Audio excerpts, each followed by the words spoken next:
right. Well, I'll jump right into it. We left off the conversation. We didn't get to talk about the events that happened in Israel. You guys were playing Death Worship was playing in Israel when the war started. Yes. And some of the bands like Backsack Saxa got to leave Yes. the day before, but you guys were stuck in Hmm. the at the hotel, right? When the bomb Yes. started to fall. Yeah. Well, it's a long story, so let's go. I'll start it by right from the beginning of the war. So it's about 7 in the morning, and sleeping in the hotel. We had to split a room. All of Death Worship was in one room, and we had Julian from Bloody Vengeance with us too. So all five of us just crashed out. And then uh, Matthias woke up and he's making himself some coffee. So he's making a bit of noise, shuffling around. So I opened my eyes, and then in the background, I could hear like a air raid siren, and then some deep explosions. I'm like, well, that's pretty weird. But I was like, this is a volatile area. Happens all the time, I'm sure. So pretty much ignore it. And then it stops for a little while, and then 10 minutes later, again, air raid sirens, and then more explosions. They sound a bit closer this time though. So I open up the patio door, the screen door of the hotel, and go on the balcony, and I could totally hear explosions, people running around. I could see people scrambling on the streets. I'm like, whoa, this is really serious. And Cotton and Julian were still asleep. So I was like, well, I'll go downstairs to the lobby and see what's up. So get in the elevator, go down a few floors, get to the lobby, and there's this big sign, get to the bomb shelter now. And all these people are running around and everyone's flipping out. So I'm like, damn, I have to run back upstairs, get the guys, wake them up and say, hey, there's a bombing or missiles flying, I guess. So we get to the staircase and we're going down, and then we get stuck in the staircase because missiles are coming closer to the hotel. So we got to sit in the staircase and wait out the first wave of missiles. And finally it stops. So we're like, well, that was crazy. And then the people at the hotel are like, well, we have shelter rooms, so we recommend that you stay in that uh, until all the air raid sirens are done. So we wait for a while, and no more air raid sirens. So we're like, well, I guess that was just an attack. They're taking care of it, no problem. So we go on with our day. We walk around the city, and it's pretty quiet around the city. And we figure, it's the Sabbat. It's a Saturday. Mhm. So we're like, nothing's going on. I guess it's because it's a religious holiday. We've never been to Israel before, so we don't know how Saturdays are normally. But I guess it was a bit more quiet than usual because of the Hmm. attack, and we didn't know the extent of it. And Was so that walk around a before or bit, after enjoy the you guys city. played? Sorry, Was that before or after you guys played? after we played, Okay. yeah, we played. Strangely, I guess it's because of the Sabbath. The festival is on a Wednesday and a Thursday, Okay. or a Thursday and a Friday. I can't remember now. And so we just stayed an extra few days because we did plan to explore. Yeah, it was on a Wednesday and Thursday, and on Friday we went to Jerusalem to check out the holy sites and all that, and then Saturday and Sunday we were just going to check out Tel Aviv local and then go back to Germany. Mhm. So yeah, yeah, I should have even started from the show because that went well too, but we could go back to that. Right. So yeah, we get walk around the city and hang out. Then we get back to the hotel. Everything seems pretty quiet and normal, and we decide, well, kind of hungry. And the only restaurant open was this pizza place. So we walk around the corner to this pizza place, and we order a few pizzas, and standing around shooting the shit. And then suddenly, the air raid siren starts again. So I read in the lobby that you have 90 seconds to get to a shelter. Once you hear the air raid sirens, that means 90 seconds before the next missiles are hitting the city. So I'm like, well, fuck, that's crazy. And so Cotton asked the cook at the pizza restaurant. He goes, hey, should we be worried? And the cook at the pizza restaurant like, nah, don't worry about it. But the minute he said that, missile hits the damn building about 200 meters up the street from us. You could hear this massive explosion, and all the glass from all the buildings around us started to fall onto the streets. And instantly a smell of gunpowder. And so missile destroyed a building about, just around the corner from us. And we're like, shit. So we had to jet into the pizza restaurant and hide in the storage room beside like all the tomato sauce and shit, and wait until the air raid sirens are done and we could hear explosions and stuff. We're like, damn. And if another missile hit that street, like, it wasn't like that great of a shelter back there in the storage room. Like, if it hit, flames that it came right into that place and incinerated us easily. And so they have that iron curtain. Right. I don't know if you heard about that. Yeah, Iron Dome. You mean? Iron Dome, sorry. Yeah, Iron Curtain is the old Soviet thing. But yeah, the Iron Dome. And so that thing worked. And so you could go outside and see streaks across the sky. And you could see where the Iron Dome could like take out the missiles before they hit the city. But that one got through. Just a couple, like a block away from us. So get back to the hotel finally, and we had to sleep in this bomb shelter all night, a whole bunch of us. And we had like 30 hours in Tel Aviv until we were finally able to get our airplane. So we went to the airport about 8 hours early the next morning. And just because flights are getting canceled left and right. Right. But we were on the El Al airline, the national airline of Israel. Right. And I guess all the pilots there are military trained, so they don't give a crap about any missile. That's just nothing to them. So they flew, luckily, but all these Lufthansa flights and Air Canada, everything just cancel. And so luckily we got on an airplane and we were able to get out. And then we landed in Germany, and I checked my phone and saw the news, and almost like within the same hour that we left Tel Aviv, the airport was targeted with missiles. So every flight was canceled. So we would have been really stuck. Right. Well, that's good. Yeah. So pretty good adventure. Vaxa left like a day before that, right? Yeah, they were lucky. They booked an early flight because they played the show and then time to go home.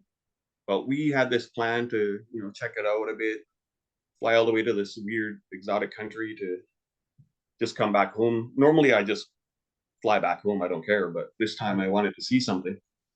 And yeah, got to see something. Yeah, that's crazy, man. Yeah. But yeah, overall the show was great. Like, I think there were 600 people there.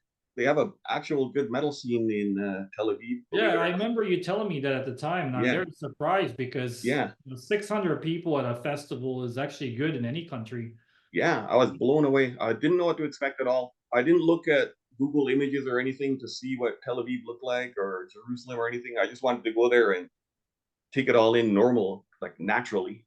And 600 people, big birch stands. They had everything you could talk about, like Marduk shirts. Everyone is wearing like Dark Throne, and I don't know. It just seemed really people. It caught on in Israel too, and I think they're gonna do more festivals. So yeah, and more bands are playing down there.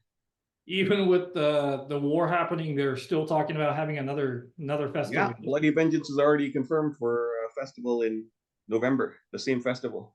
Yeah, Night Sorceries. Organizer invited me and he even offered to pay for a flight or something, but I just couldn't make the time, and I can't really risk death right now. I got too much. Yeah, probably not a good idea. Yeah, but I mean that's awesome that the guy is still continuing even with the war happening. Yeah, well, let's see.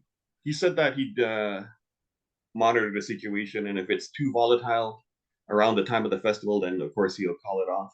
Right. Yeah. But Israel was crazy too, because we got to the airport in Germany.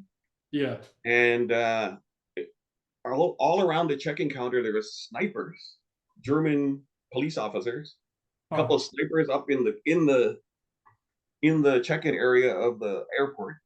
We have 2 snipers, bunch of policemen watching us, and then beside the airplane there's a tank, and the tank follows the airplane all the way to the runway until it takes off. So super security. And then when we got there, we had to do a 40-minute, 50-minute interview with these guys, and they'd all attack us separately. They'd be like, "Hey, what are you doing here?" And then, "Why are you going to Israel?" And then we tell them, and then they go back into another area and talk to each other, and then come back and attack us again with questions. So it's already from the get-go was a strange experience. What was With what was their concern that they were getting extremists from that region coming into Germany? Was that the concern or something? I have no idea, but Mm. I see it all the time because I remember also I was in Frankfurt airport once, and the plane landed, and we went past one of these LL airlines, and there was a tank there too. So every German airport seems to have a tank following the Israeli airlines. Tank. Yeah, and then like I said, snipers, two snipers up on the top near the roof Wow. of the near the ceiling of the airport, Right. and then a bunch of police on the ground beside us. It's high security. Yeah. Well, So even if you went, you'd probably have this hour-long interview. They even told us to be 4 hours before the flight at the airport for oh, that reason. yeah. Well, another reason not to go, but I mean, I would like to go one day, just to check Mm. it out. Yeah. Overall, it was cool, but I think I'd rather go to like Greece or Cyprus or something for the Mediterranean experience, not Right. Turkey. Yeah, Yeah. you're not going to get anything different there. Yeah. Still an interesting anecdote. Hmm. Yeah. Yeah. Well, I'd go back if another band was invited. So Right. yeah, As have you guys discussed possibly Blasphemy playing there at some point? yeah, I think there was some talks. Yeah. So let's see. Well, hopefully doesn't happen when the war is happening, but Yeah, yeah, knowing our luck, like Iran will strike Israel at the time we're down there. yeah. What Yeah, other bands play that festival? Because 600 people is kind of crazy. yeah. Ruins of Beverast. Yeah. Yeah, he mixes it up. Like he takes all the genres of black metal and throws it together. Right. He said Backsaxa and Ungod, and then us. Hmm, I play so many shows, it all becomes one show now. Was it So Achilles from Chicago? yeah, Achilles, that's right. Those Oh, guys are there. yeah. Yeah. Overall, it was really well run. The equipment is really good. One of the best venues I played. Like the backstage was awesome. The the stage was great. The audience was really involved. Like that's another story too. There's a merch area, and then there's a concert area.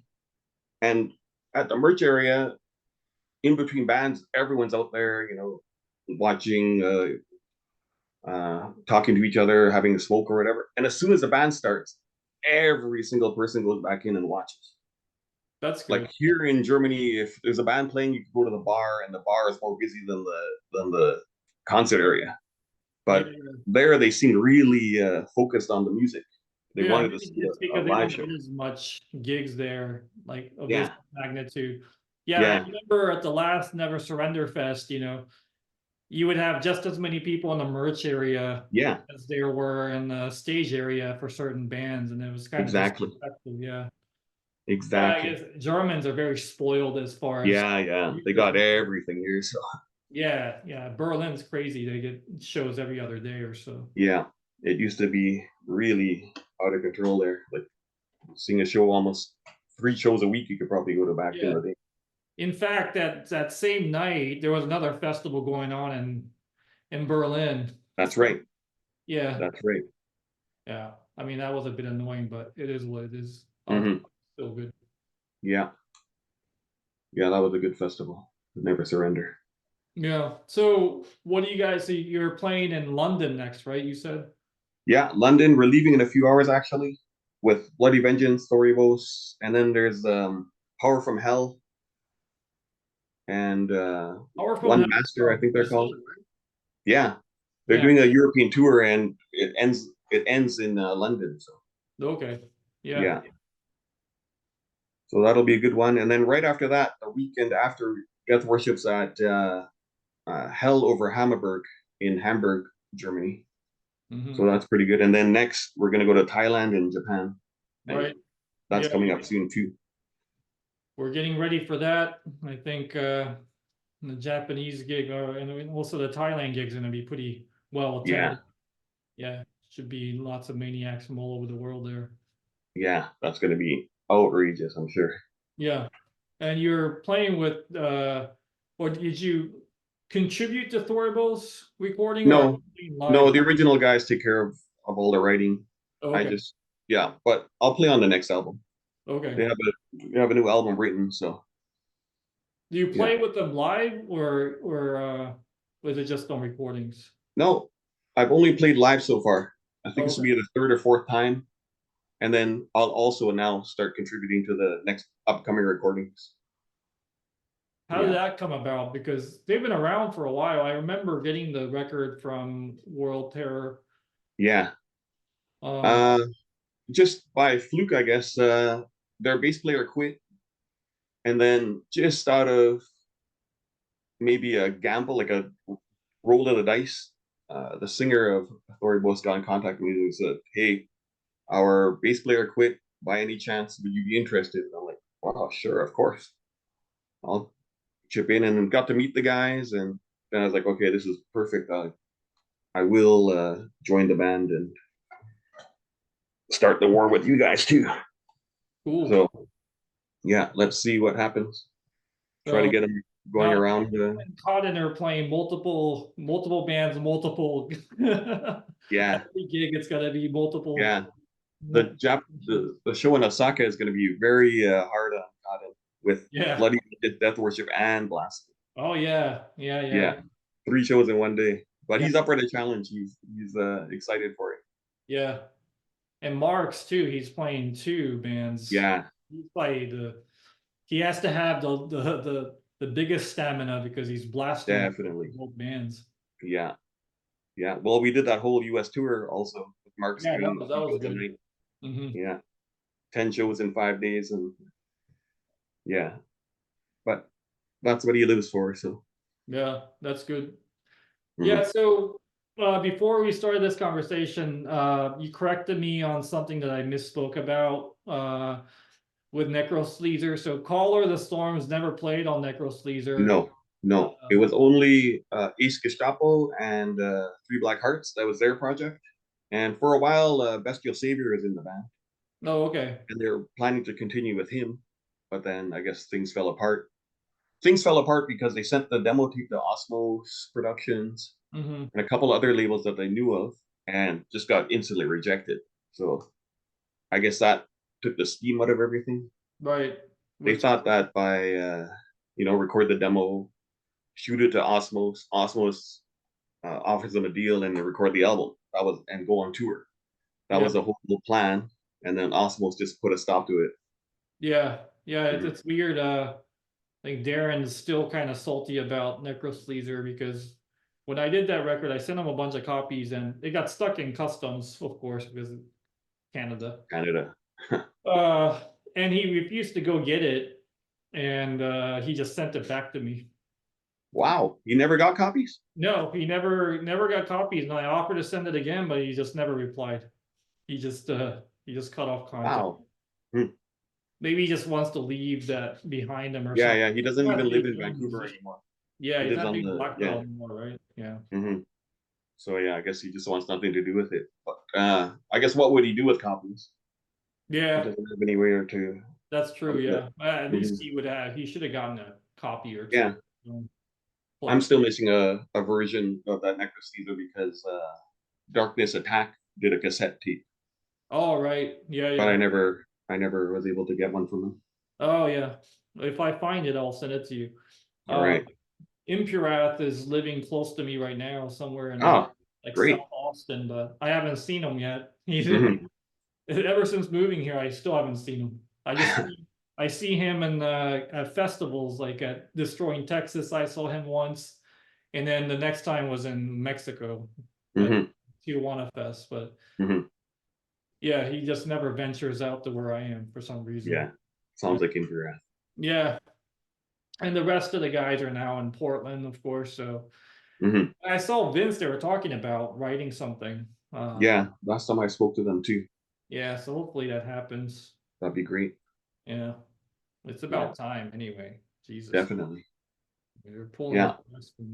And also speaking about Blasphemy side projects like Necrosleazer, Blasphema Go to Christ is down in Brazil. Oh, right. Yeah, yeah. And I think they also have a show this weekend. Right, with Goat If Penis. I'm not mistaken. Yeah. Brazilian Ritual, Eduardo is setting that up. Yeah. Oh, he did it. Okay. Yeah, he tagged me on a photograph. I think it was in his house or something. They were all partying. Yeah, I saw that from Black Metal. Yes, I think I'm pretty sure Eduardo is the one who set that up. But yeah, it'll be Blasphemy Go to Christ, Goat Penis, and I forgot who else is playing. I think Wolf Lust. Oh, Wolf Lust. Okay, yeah. Or maybe was that set up by another label from down there? The guy from Evil. I think it might have been. Because Wolf Lust works with them, not at all. Oh yeah. Yeah. Anyways, yeah, that's good that they're recording. They'll come out on NWN whenever it comes out. Perfect. Yeah. Hopefully Helios. It's a Helios press. Yeah, hopefully I can press it at Helios. We'll see. But yeah, that unfortunately Evandro is not with us, so he's not playing on that record. Yeah. Yeah. And neither is Goat Penis. They're continuing without him, but apparently the next album will have songs that they had written together with Evandro, and it will be the final album. I think they're calling it final album or End or something like that. So, End. I saw that actually. Yeah. So, I was reluctant to support it, but I think since they wrote it together, it is. Yeah. It's too bad that he's not on it, I think it's a Brazilian Ritual release anyway. So. Yeah, Brazilian. So it's all in the family. Yeah, exactly. And Death Worship has a live album coming out on. We're working on that too. I think that it's gonna have the traditional Brazilian Ritual layout after all. Okay. Because just to match the rest of the releases. Okay. So should be interesting. Yeah, he has his own vision for how it should look. Exactly. I don't always agree with his graphic choices, but it does always look like Brazilian Ritual, so he has a signature look to it. Good for him. And I have full respect for that guy. He does, I mean, a lot of those festivals that he does, he takes a big loss, but he he goes into debt just to do it, and then spends the next couple of years paying it all back.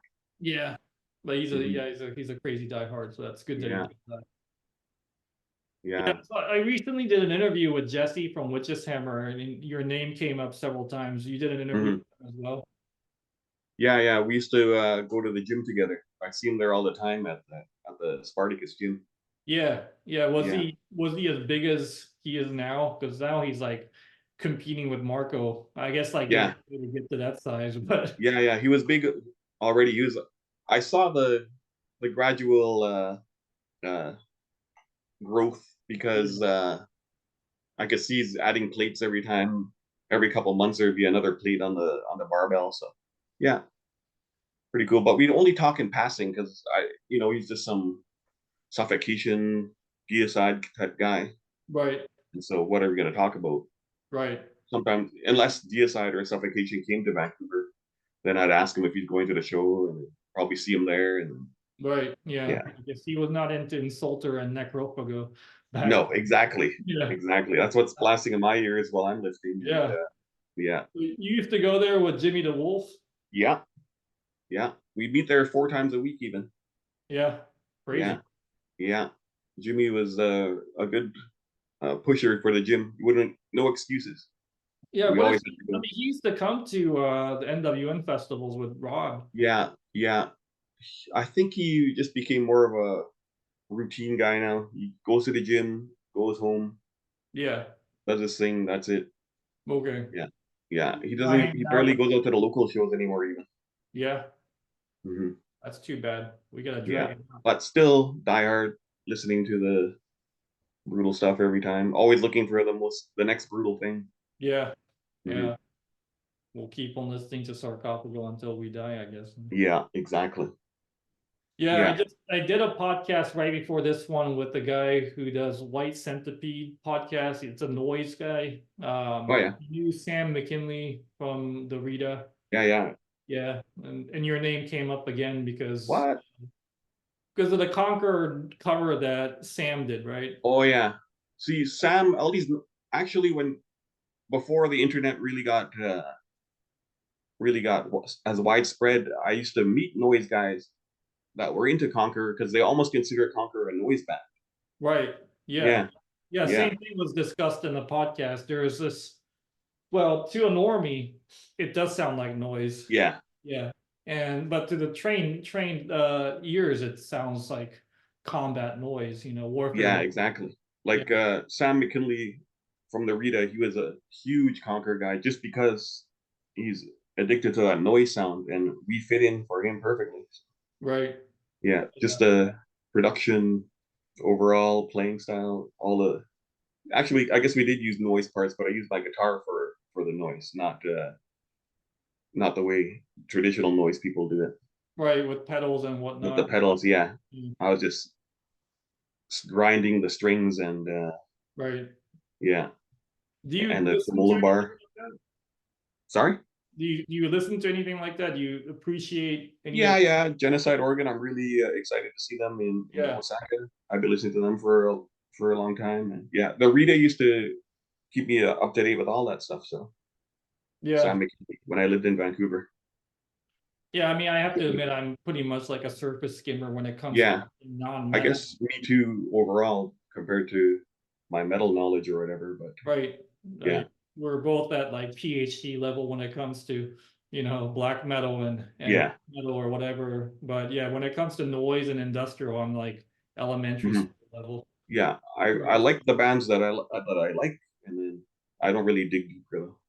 Yeah, I'm the Yeah. same way. Like every morning now, I have a ritual of drinking coffee while listening to Throbbing Gristle's first Ah. annual report. If you haven't heard that album, you should check it Mhm. out. Yeah, I know that one. Yeah, that if you listen to the lyrics, it's the most deviant, most disturbing, lyrical content out there. Hmm. Like the song "Very Friendly" is about some, a couple that kills a guy and hacks away at his head or something. Brutal. Yeah. Brutal.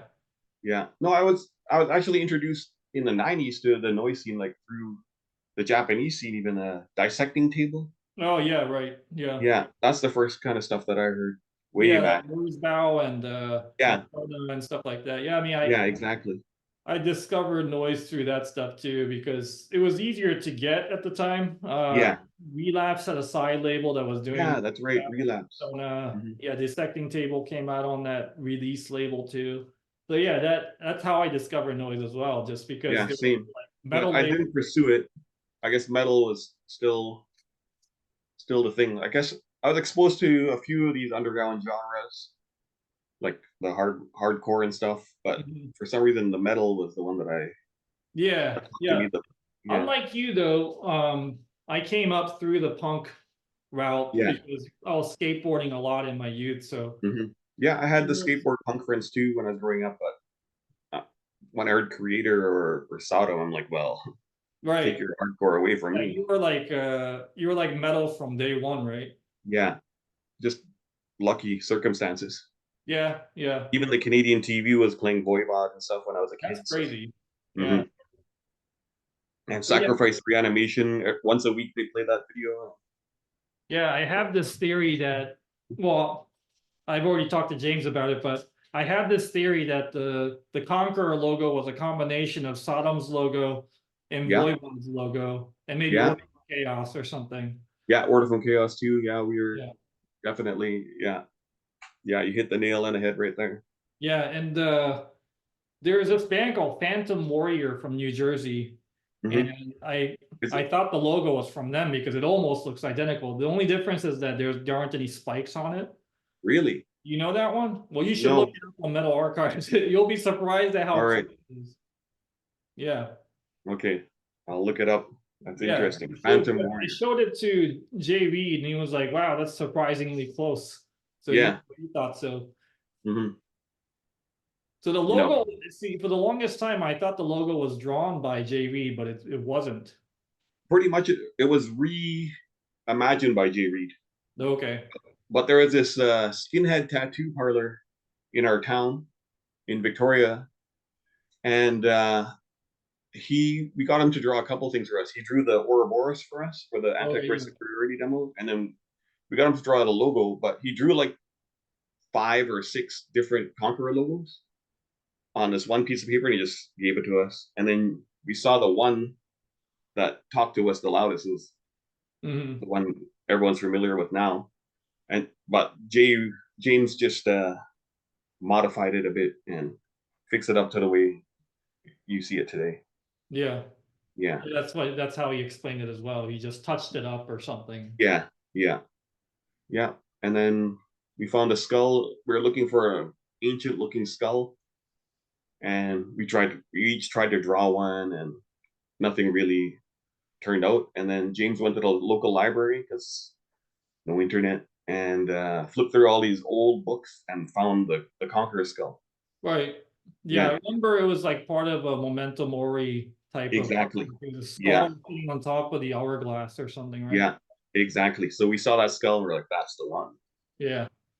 People often mistake it as some sort of Totenkopf or something. Yeah. Skull and bones that's part of Memento Mori artwork. Yeah, exactly. I'm sure if we walk down the street with one of these shirts with a hoodie here in Leipzig, you might get some looks. Oh yeah. It is what it is. Yeah. So with the Helios, you're doing that version of something popped up on my desktop. You're doing that version of Fallen Angel of Doom that you got from Juanes. It's the thing that you let's step back for a second, because you're the one who actually sourced it through Juanes of Pentacle. Yeah. Right? Well, it was just a fluke, because we were playing a show in the Netherlands, Eindhoven Metal Meeting probably. And then he wrote me and said he's going to come out and meet us. So we're getting, excited for that. But then he also wrote an email, hey, I got this weird version of Fallen Angel of Doom, and I want to ask you a question. And I'm like, what? You have a weird version of Fallen Angel of Doom? He goes, yeah, it has different vocals, totally different. I thought you knew about it already. No, I didn't know. Oh, and so crazy. I said, well, I need to hear that. He goes, okay, I'll just dub the tape for you, and then I'll pass it to you at the Eindhoven Metal Meeting. So we get to the Netherlands, and he throws me a tape, I throw it in my bag, hang out for the weekend, and then get back to Canada, stick it in the tape player. I'm like, what the hell is this? Completely different. And of course I asked Jerry and Jeff, and they have no recollection. Oh, they actually didn't have any recollection of it? No. That's crazy. They said that they remember experimenting in the Fiasco, but they can't remember everything they did when they were there, like 30 years ago. That's what it sounds like. It sounds to me like they were just experimenting and testing different vocals. Yeah, because thinking about it, I did that with the Death Worship too.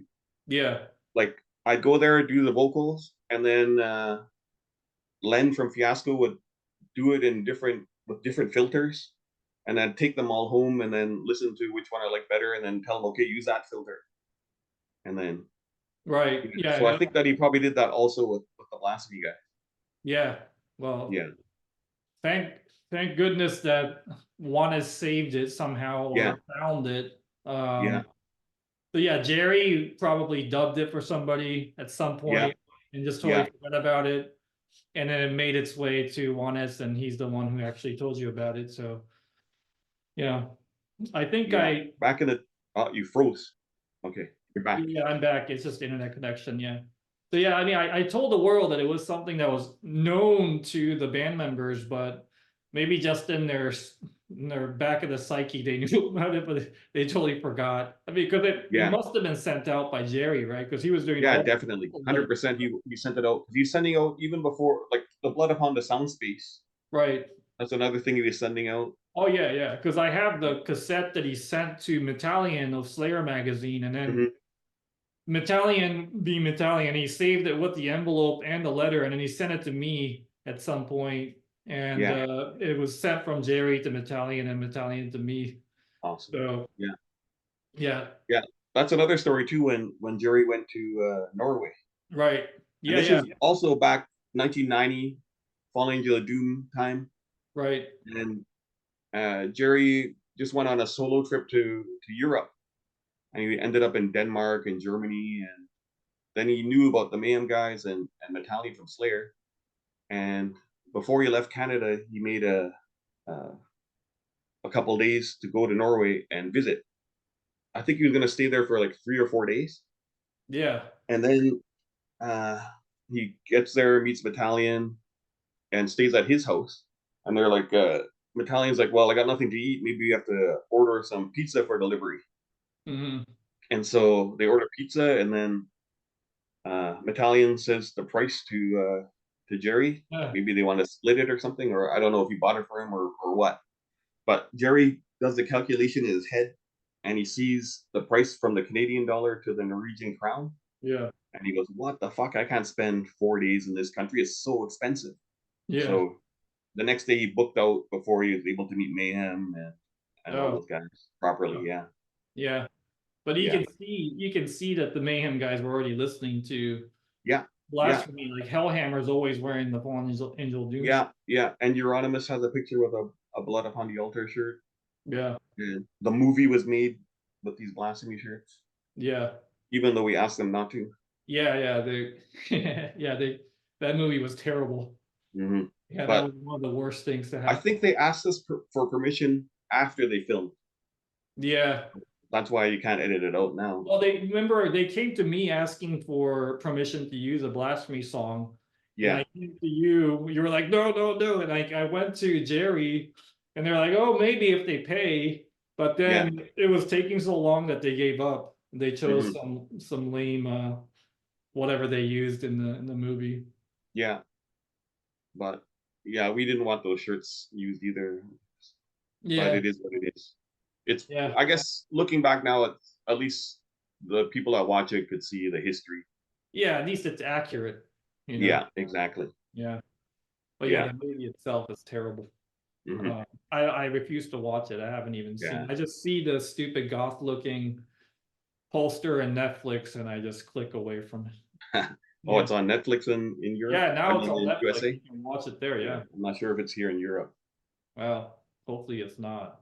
Yeah, but yeah. So Jerry was out there. Black Winds was out there in Norway at that time also, and yeah, with Metallion, it sounds like they had a good night talking about metal Yeah. and whatnot. Yeah. Yeah, I told what's his name? From Witch's Hammer to definitely speak to Metallion about that as Yeah. well. Yeah. Yeah, Jesse. Oh yeah, and you also mentioned Holocausto as well. Yeah, yeah, Mark. Holocausto. There was clearly Yeah, a connection yeah, between Blasphemy and Holocausto. yeah. And That was a funny story about the phone calls because Jerry and Marco used to do phone calls all the time with each other way right, back then in 1990. And then the story was uh, Be Heard had a rehearsal space on top of an office. right. Yeah, yeah. Yeah, and they dropped the phone cord into the office. Like they plugged the phone into the office outlet, and they saw Yeah, it work. So they started the phone Blasphemy and have like long distance calls, and then when the office got the bill, right. you heard it got thrown out of the rehearsal space. Yeah, Hmm. that's classic. Yeah. Yeah, that's but yeah, I mean the first demo is called Seventh Blasphemy, so Hmm. that and it sounds kind of like a blasphemy demo. So that was no coincidence there. Yeah. Actually, Sadomatic Slaughter told me that story too. Like Marco got the Blood Upon the Altar demo, Right. and he showed up at the next Be Heard rehearsal, and he goes, "This is how we're gonna sound like now." Yeah. He Yeah. showed it to the guys. So, mhm. Yeah, so yeah, this festival in Osaka will be the first time that Beherit and Blasphemy will share the stage. Yeah, there was a show scheduled in Singapore Oh yeah. back in 1990 or 91. Oh, I It didn't was know supposed to be that. Sarcophago, Be Heard, and Blasphemy. Holy shit. That's crazy. Who was Through Shiathan Impiety. oh, okay. Yeah, So he sex scheduled he yeah, he made the whole show organized and all that, but something fell through and it didn't happen. yeah. Yeah, that's crazy that he was doing stuff back then. I mean, Yeah. Sex Fago and Impidi are in the thanks list. So Yeah, yeah. Even when I first started to order demos, I came across him pretty early. I got that ceremonial Necrochrist redesecration demo yeah, when it first came out. Yeah, for yeah, some reason, Impidi flyers were all around. You had a good network spreading the flyers. yeah, Mhm. yeah. No, I mean the way I found out about Impidi and Sex Fago was in the thanks list for Full Angel Doom. You know, Mhm. basically I was just going down the list of all the bands and just trying to Yeah, find stuff by. yeah, I mean, that's yeah. how I found Impurity. First time I Mhm. met Jerry in 2001 at the Live Ritual gig, that's one of the first questions I asked him. I remember he was like kind of skeptical of this 23 or 24-year-old. And I was kind of nerding out, asking him questions, and he was like, "How old are you?" Yeah. But he turns out to be such a nice guy. Mhm. When he wants to be. Yeah, his stage persona is completely different from his off stage persona. He's great. Mhm. But I've seen him also in situations where, Where he oh has, yeah, you did mention that too. The fight that we got into one of the Nuclear War Now festivals, and you oh yeah, smashed that guy's head through the car. yeah, Put a dent in the car hood with the oh guy's face. Yeah, yeah, that's and this crazy, woman in the car with her eyes are popping out of her head. right? But And he was you doing guys that right in just front of ate her. with just a couple of seconds, right? Like Yeah, before yeah. the cops All of a came. sudden, Rob is calling us saying, "Get in the cab now." This cab pulls up like in a movie, and the door flips open. And he goes, "Get in the cab now!" And so we jump in, and then look out the back window. Is nothing but sirens. Yeah, that's crazy because that was Yeah. before And Blasphemy. Like, exactly, that was yeah, before the show. So yeah. mhm. That NWN festivals are full of crazy stories, man. Yeah, seems like it. That was one of the best ones, and then the Holocaustal guitarist just disappearing and then Hmm. showing up Yeah. with the forbidden symbol drawn on his forehead Yes. in Germany of all places. Like he could have ended Yes. up in prison. Hmm. Yeah. At least a fine you would have got for Yeah, sure. Yeah. Yeah. No, those are good times. yeah. The other one that always comes up is Ram Priest getting his head shaved backstage. Right before the show. Yeah, right before the show. Yeah, he Hmm. shows up with like some normal haircut. Hmm.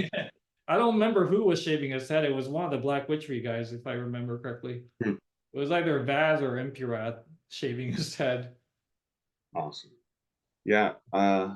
Sorry, this reminds me of a Black Wind story too, because we were playing a show in Finland, and Jerry didn't have time to shave his head until right before the show, and so he brought his Canadian uh, shaver, the one I guess it was made for 100 or yeah 110 volts. Oh yeah. And he plugged it into the Finnish Mhm. power supply, and it zapped him. So he got a total brutal shock. You see this thing sparking in his hand. Fuck. Yeah, right before the show too. That's crazy. Was Yeah. that Black Flames of Blasphemy gig, the one in No, this was 2000? a really cool one up in Oulu, Finland. Okay. Big festival, and Slayer played too. Oh wow. So Blasphemy headlined Saturday and Slayer headlined Friday. That's And so we great. got the Slayer backstage, and Yeah. that was luxury. They Huh. had a pool table and a hot tub jacuzzi, Wow. and there's this woman there, and you'd open the fridge and grab a beer Yeah. and shut the fridge, and as soon as you shut the fridge, he'd open it up and stack another beer in there, so you never ran out of anything. Huh. Yeah, it's top luxury. Slayer, Slayer status Right. luxury. Did you Mhm. guys get to meet Slayer? So we saw them walking around, but Yeah. didn't really approach them or anything. Huh. Yeah, Voivod were there too. Voivod played, so we talked to them briefly, and yeah, interesting festival. And Oulu, Finland, up in the tundra, Right. so the landscape was a lot different when you walk around. Yeah. Finland, I heard, has the highest per capita number of bands, just metal bands. Makes sense, yeah, Yeah. I wonder what that is. I mean, because it's not a very you know, high density or highly populated country. There's yeah, only probably like 5 million in that yeah, whole thing. 5 million, yeah. So Yeah, within 5 million, I don't know how they produce so many metal bands. Maybe it's hmm, lack of stuff to do in the winter, I locked up guess so. inside. Yeah, Yeah. Plus, doing a band, like even for me, a lot of the times I'm thinking about paying the rent and stuff, Right. Yeah. and so it takes away from the band. But I think in Finland, rent and all that kind of stuff is easily taken care of through the government. Yeah. Maybe Yeah, it's not like less worries. they don't like in Sweden. They pay for your rehearsal space, right? Yeah, exactly. I'm sure in Finland too. Like you saw that. I don't think so because Beharit was saying that they have to always get rehearsal Yeah, space. because Yeah. I was told about that mall footage when Yeah. they're kids and they're playing in front of the mall. That was the price of using the rehearsal room Oh, at the. really? Oh, maybe that's what. Yeah. Okay. Yeah, they get to use the rehearsal room, but in trade they have to play at this mall Yeah. Battle of the Bands thing, and Wow. so Yeah. that's what that was about. That's a good trade-off anyway. Yeah, so free rehearsal, but you have to play in front of all these Yeah. normal people playing sarcophago songs. Yeah. Well, while we're talking about old Blasphemy, I dug up the Gilman Street, this the one that happened in Berkeley. I Yeah, dug up the audio for that. And I was listening to it, and I was thinking, wow, this sounds almost like Quorthon on vocals or something. yeah. Yeah. Jerry had a So different Jerry's style. I remember voice, that video, but the yeah. bad part was traditional sodomizer. He broke a string. Did he? I couldn't even hear. I mean, the And sound was pretty bad on the video. yeah, well, he breaks a string during that show and he doesn't come back on the stage. So they have to play like the last three songs without him. Oh, wow. Yeah. Yeah. So yeah, traditional sodomizer for people who aren't familiar is Marco from Witch's Hammer. Hmm. Yeah. Yeah. And yeah, he breaks a string, but the guys keep playing. And I don't know. I watch that video. I haven't seen that video in 20 years, but I do remember. Yeah. And the funny thing is, in the video, the Gilman Street venue looks identical to how it looks like. Yeah. I remember I went to Gilman with you to see Yeah. Abigail. Right. Yeah. Yeah. It looks identical. Yeah. Hmm. Yeah. The Abigail gig is legendary because Joe from Vaughn was in the front. I think Yeah. Rifle was there too. You were Chris there. Reifer was headbanging up front too. Yeah. Yeah. That was great. Hmm. But yeah, I noticed that the vocals change over time. Like Yeah. back then, Jerry's vocals were closer to Quorthon or something. It's a Hmm. bit But more. that was a big influence, obviously. Yeah. Yeah. Who isn't? Yeah. Jerry, like the intros and outros of Blasphemy are all because of the intros and outros from the first couple of Bathory records. Hmm. Yeah, Jerry heard that and he goes, "We need to do that." And the Canadian version of the first album Right, with the red has logo, the right? Bonsai Records one, Yeah, and it has the black background, white goat, and red logo. right. And so Jerry's like, "Okay, that's also going to be the Blasphemy covers." Yeah, Yeah, my worker Justin, he didn't know that the Canadian press had the red logo, so I showed it to him. Like, this is where Blasphemy got the cover from. Can you yeah, tell? Yeah, yeah, yeah. I had those two. Like nowadays, I wish it was the same, but those two, you go to the record store and you see a copy there once a month, even. that's crazy because that Bathory record is now one of the most expensive ones. Yeah, even the cassette tape The press. was the Yeah, cassette tape version from Bonsai.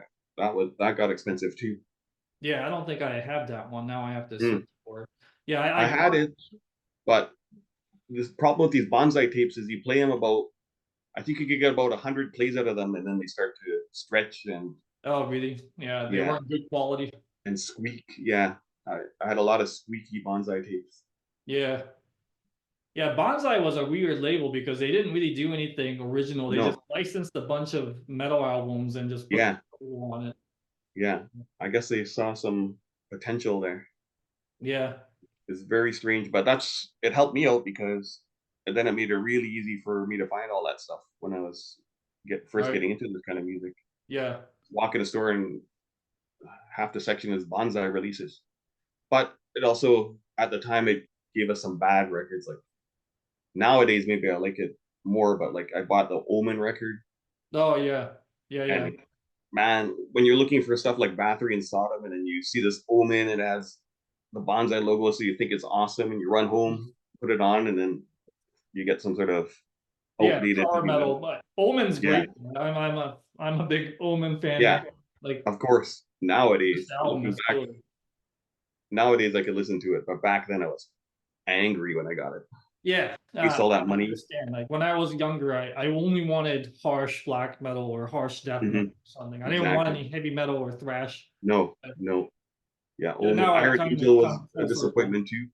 Yeah, Iron Angel, when I looked at the cover, I was expecting Bathory and Sodom as usual. Get Home, and it was just speed metal. right. And at the time, it was out of date for me. I was Yeah, looking for any speed metal anymore. yeah, yeah. It's funny how you kind of come back to it as you get older. Yeah, yeah. I went back to all that stuff, Yeah, Manila Road and stuff. Back when I first bought that stuff, I was laughing at it. yeah. What the hell is this crap? And then now I love it. Yeah. Yeah, Mhm. same with Pentagram. Like I remember seeing the brutal cover with the pentagram on the cover and Mhm. like taking Yeah, it Peace home. Still was putting those out. Peace Yeah, Still. Peace Still, because at the time it was like Autopsy, holy shit, Yeah, and then like Dark Throne, holy shit, and Baphomet, and then Pentagram came out as a yeah, reissue, but it came out around the same time as all the other yeah. ones, I right? Like the remember. death metal and black metal stuff. I took it home and listened to it. I was like, what is this rock album? Yeah, And now I love it. It's probably one of yeah, my favorites. exactly. Yeah, Same. Yeah, strange how that works. yeah, yeah. It's funny because I remember talking to Rifer a long time ago when the Vaughn stuff was happening, and he was like, I listened to a lot of doom metal, and he was like Pentagram and this or that, and I was like, okay, yeah, I remember that band from the '90s. I never liked it back then. I Hmm. should I should maybe go back and try it. Hmm. Yeah. Now when I listen to Autopsy, like Mental Funeral, I could Oh yeah. tell he was listening to the. You can hear it. Yeah. Yeah. Actually, there's a lineage of like Blue Cheer and Pentagram and then Autopsy influencing Incantation to do more Doom. Hmm. Because I remember reading in an Incantation interview that's where they got the Doom from. So they weren't even listening to like traditional Doom. That was Autopsy's job. Yeah. Autopsy put some Doom into their music and then influenced Incantation. So I Very like cool. I like how this like this like pawn jumping or whatever this Yeah, same. chain of I guess influences that happen over time. also, yeah, that's where Conqueror came from too, because I was only listening to Blasphemy and Beherit and Sarcophago, but they Sarcophago guys were listening to Discharge and Black Right, Winds was listening to Discharge, but I skipped all that. right, I got my influence from Blasphemy and Sarcophago direct. right. Yeah, yeah, Hmm. yeah. And it made it even more extreme, right? Hmm. Yeah. I mean, Conqueror is probably. I mean, there's a big jump in how extreme it is from Blasphemy. In fact, like when you listen to not Fallen Angel Doom so much, but like Blood Upon the Altar, if you go from Blood Upon the Altar all the way to Conqueror, there's a Hmm. huge jump in the sound, just the sonically attacking sound of Conqueror versus Blood Upon the Altar. So, I mean, what were some of the things that you were listening to at the time? Was it like lots of Napalm Death, Carcass, or Like, Blasphemy and well, stuff like that Napalm Death and Carcass I got before I was doing music. that? I Right. was listening to that kind of stuff, but hmm, it was we were so close minded. It was unbelievable back then. Yeah. Like I could tell you it was probably just Sarcophago, Beherit, or from Chaos Right. and Blasphemy, and we just play those records over and over until it got like almost torturous. Right. But yeah, we just consumed ourselves in that. But where did the weird sounds and effects and stuff come from? Where Well, I guess I was also like we touched upon that way earlier was this kind of dissecting table, and I like early pitch shifter and Godflesh and stuff. Oh yeah, And yeah. so I love that stuff too. yeah, and so I guess it creeped in from there. Voivod, I Yeah, really liked the Roar album, and they were doing kind of this uh hmm, dissonant chords and stuff. right, Piggy was doing this kind of weird playing, and I guess it right. influenced me in that way. Yeah, it was groundbreaking sound. I mean, at the time, nobody else was doing it. But I consciously sat there on the guitar and tried to do things to the guitar to make weird sounds, Yeah, and then I bring them into the Conqueror rehearsal. Yeah, yeah. Yeah, Huh. I Where'd you get the pick slide from? probably subconsciously from Razor. Oh yeah. If you listen to the first couple Razor records, he's a pick slide maniac, Dave Carlo. Oh yeah. Now that you mention it, that's true. Yeah, yeah. But to turn them up, I to make them like a Almost like a punched in sound, yeah, like a guitar exactly. solo. Half of those were live and half of them were punched in when we Yeah. recorded the album. I did overdub a lot of pick slides, Yeah. but mostly I did play it live. But yeah, pick slide, it was just a way to make more chaos and noise, Right. to add another layer to the song. Yeah, yeah. Mhm. Jumping back to Blasphemy again, in one of the Instagram threads that I had, somebody mentioned Blasphemy is basically grindcore or whatever, but I corrected them and said it's actually Sarcophago and some sort of early grindcore, maybe Yeah, Carcass or Napalm Death or something. And yeah, obviously, like Blasphemy was highly influenced by Bathory and yeah, also early punk rock, hardcore stuff like GBH Discharge. exactly. Yeah, Yeah, but yeah, Jerry knew uh, Carcass, Napalm Death, of course, and so did Call of the Storms. He was big yeah, time into Carcass, yeah, at the time yeah, yeah. I mean, they're in the until they went out. and there's that one riff from Carcass that's in one of the Blasphemy songs. Yeah, in Weltering in Blood, Right. Yeah, yeah. a Carcass riff. Yeah, Right. Yeah. I always hmm thought it was like a nod to Carcass, not so much like yeah, probably they were big time into that. yeah, I But mean I they guess were the happening at the same time, right? black metal influence was number one, Yeah. and then of course they threw in some hardcore and grindcore. Yeah. Yeah, yeah.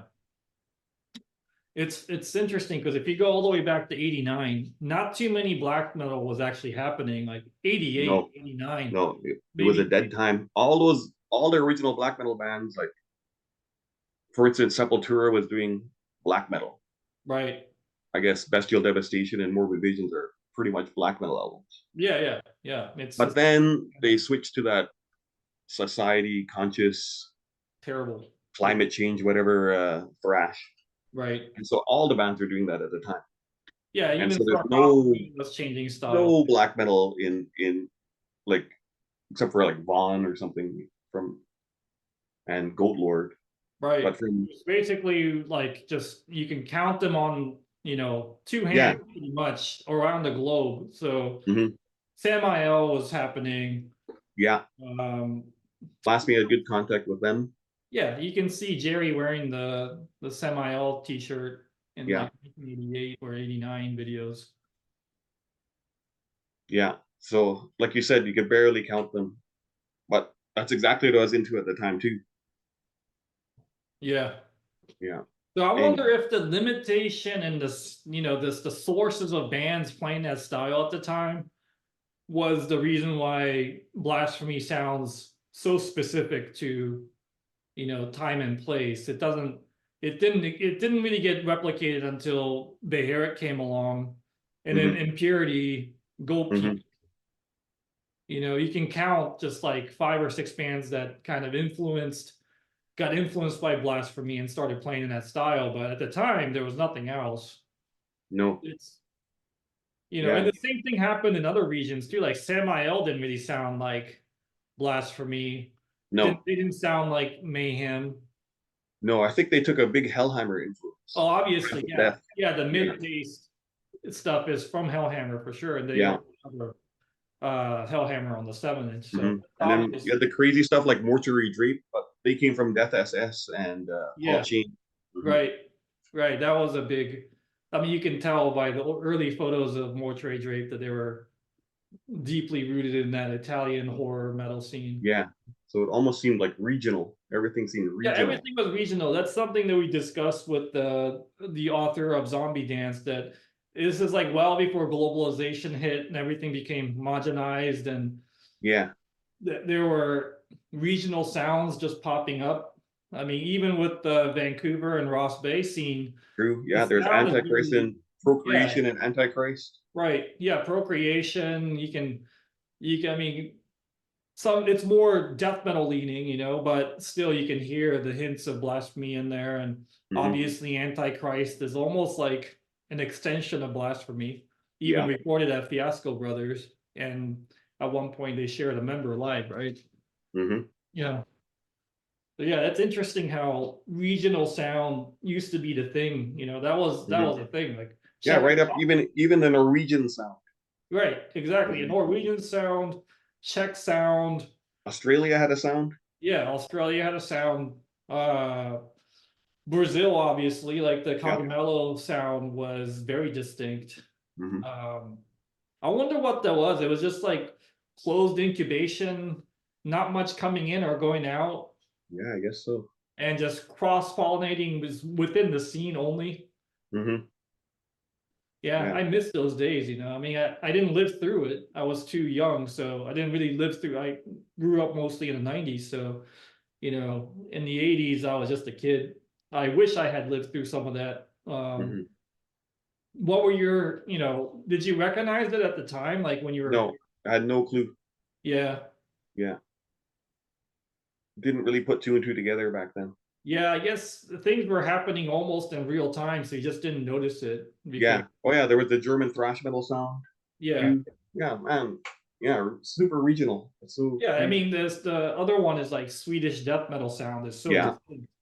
Even like American Florida death metal sound was very distinct as well. Or like New York must have from Florida death metal. You know, this is a couple states away, but yeah, the Swedish kids must have talked to each other about that boss heavy metal pedal. Probably, yeah. I mean, that the funny thing about Sweden is that they skip thrash entirely, right? Can you even name one thrash band besides Obscurity and maybe Merciless, maybe? Yeah, Merciless, but it's like death thrash almost, you know. They didn't do thrash at all. Skip thrash. Yeah, they Oz maybe? Is Oz considered thrash? I don't know. Is that heavy metal? Speed metal. Heavy metal. But yeah, anyways, they pretty much went from like really good heavy metal, skip thrash, and then combined it with it's like heavy metal and punk. They had a pretty big punk scene and straight into death metal. Yeah. Right, and black metal too. But yeah, they skipped thrash entirely, unlike most countries, which is interesting. That's funny also, because that's the way I grew up. Heavy metal, then speed metal, thrash metal, then death metal, explosion, and then modern black metal. Right. Yeah. Which is not modern anymore, but back then it was modern. Yeah. Right. At the time, it was black metal. Yeah, I mean, that's kind of how I follow, but instead of heavy metal, I had punk. And then punk and then extreme metal, like grindcore death metal, and then discovering black metal through extreme metal. True. Yeah, I think I went from thrash to grindcore to death metal. Yeah. Because all the Deicide and Morbid Angel is coming out. I kind of did it ass backwards. I replaced thrash and heavy metal with punk. So I went punk to death metal.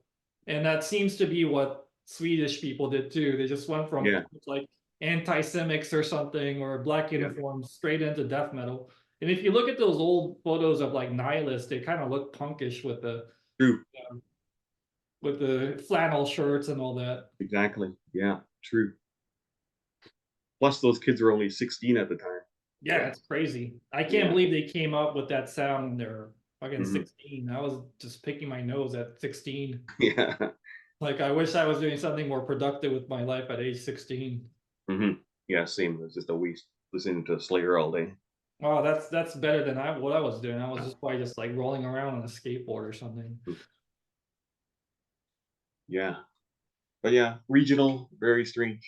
What a phenomenon. That doesn't exist anymore at all. I can't think of one regional sound that doesn't exist anymore. It's like a thing of the past because of globalization and the internet, which just neutralized, just made the earth flat, you know? Yes. Yeah. And there's no such thing as incubation of culture and sound anymore.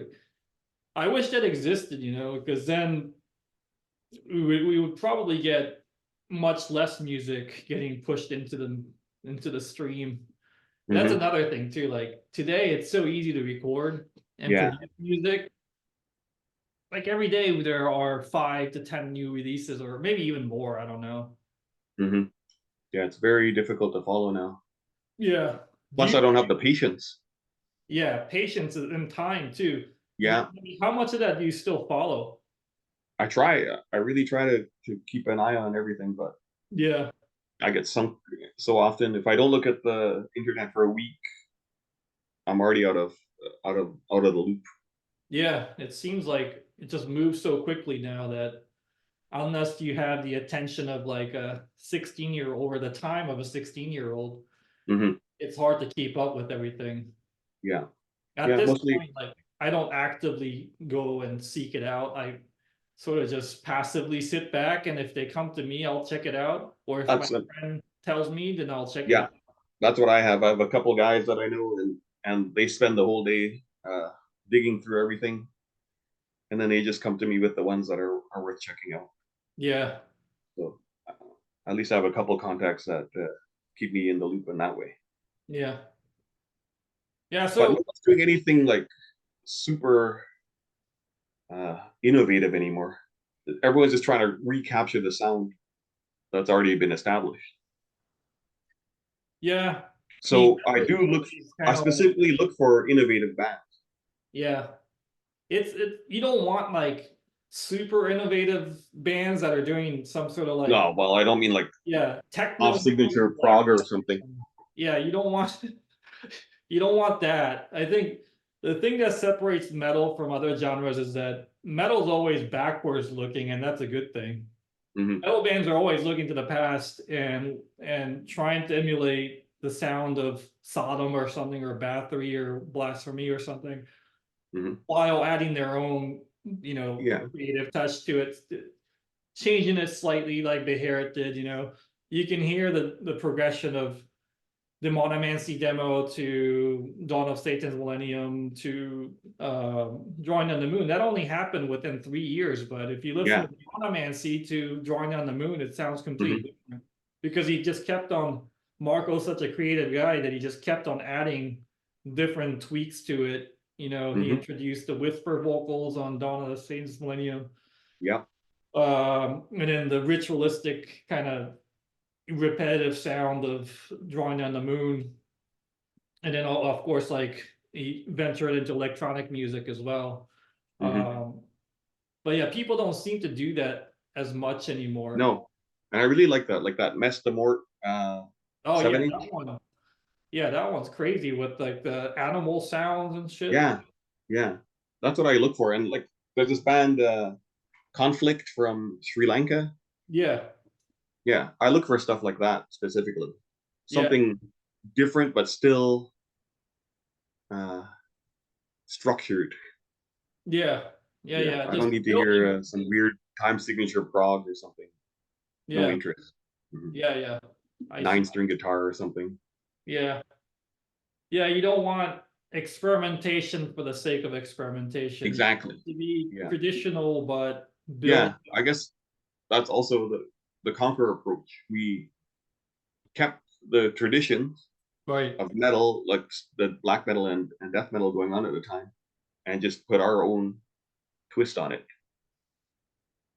And Yeah. so I guess that's why I look for these kind of bands too. Like I just it's fickle because also like Proclamation, and they didn't do anything innovative at all.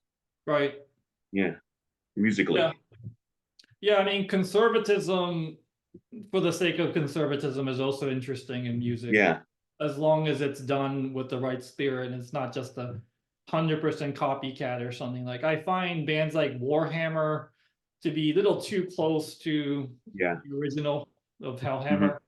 I don't find it too interesting, but like you mentioned the band that you guys are playing with, what's that band? Power from Hell.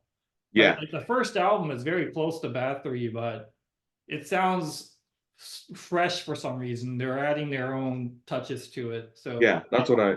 like I That's what I'm into.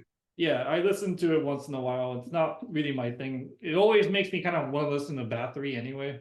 Yeah. So, but yeah, like Proclamation, it sounds like Blasphemy, but they mess around like with each album. They mess around with the sound slightly. They'll add mystifier parts, or mess with the production so it sounds thicker or whatever. Mhm.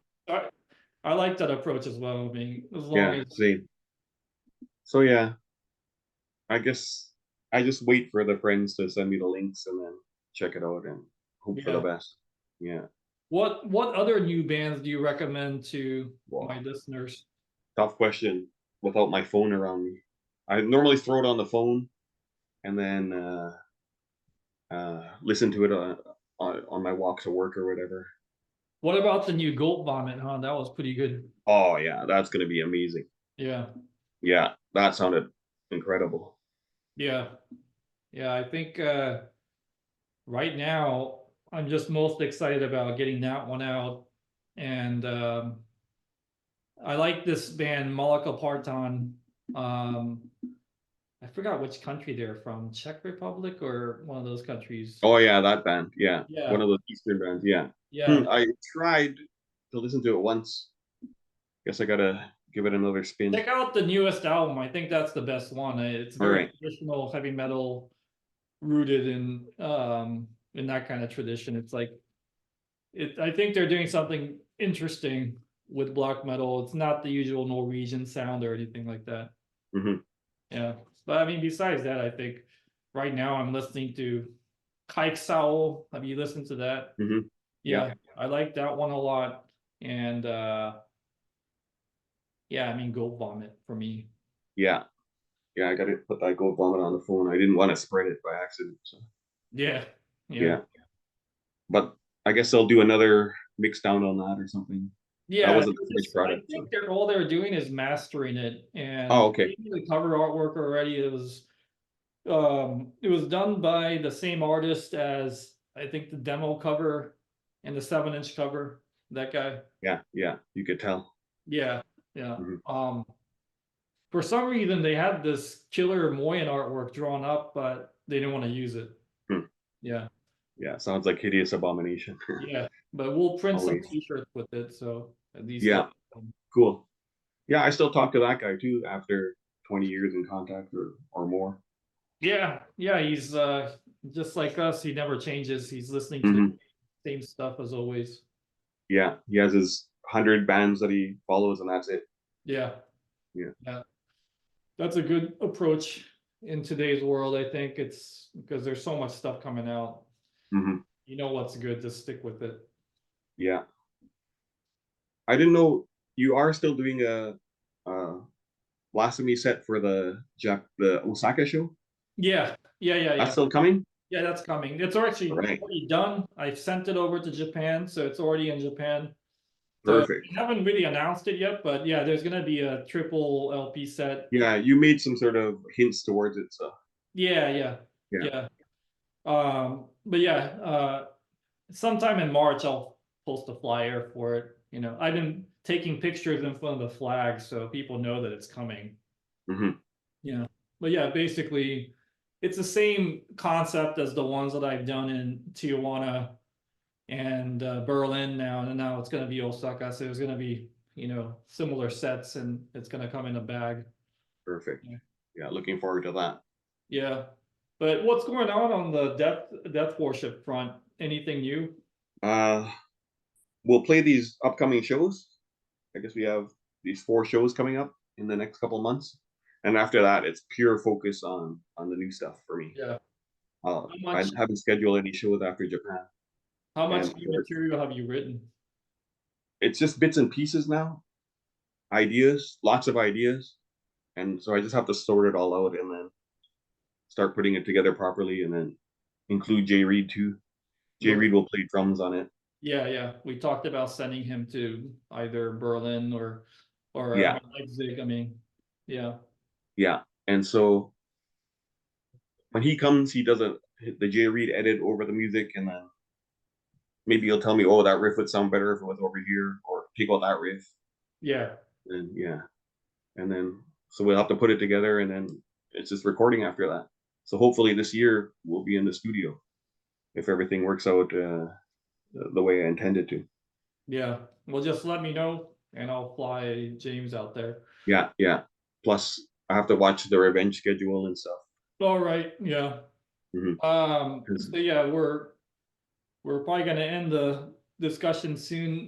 You want to tell the audience what's happening on the Blasphemy side in terms of gigs? Because I think Gigs. Well, this year somehow we got extremely busy with shows. I yeah, think we count 8 shows already booked in 2024, which is a surprise for me. So that was another reason I have to kind of put Death Worship off to the side a little bit, because I right, can't get so much time off work to also go to all these Blasphemy shows. So the next show is Osaka, right.